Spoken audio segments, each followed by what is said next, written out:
இருக்கும்போது நல்லா பாத்துக்கும், அவங்கள பத்திரமா பாத்துக்கும். செத்த பிறகு பாத்துருக்கீங்களா? நிறைய குடும்பம் பாத்துருக்கீங்களா?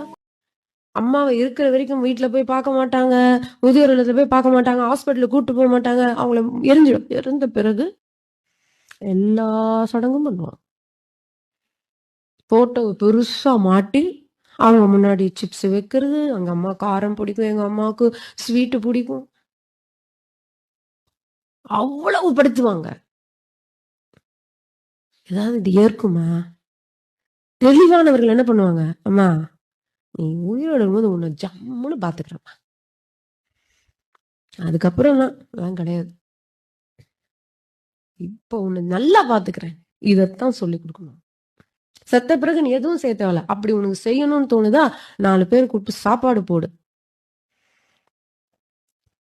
துணி வச்சு கும்பிடுறோம். வச்சு கும்பிட்டு யார் கட்டிக்கிறது? மாமியாரையும் மருமகளையும் கட்டிக்கும்.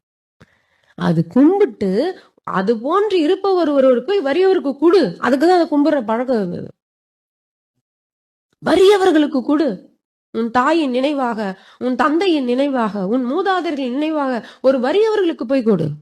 யாராவது ஒரு வறியவர்களை கூப்பிட்டு சாப்பாடு போடு. இதான்டா நீத்தார் கடை.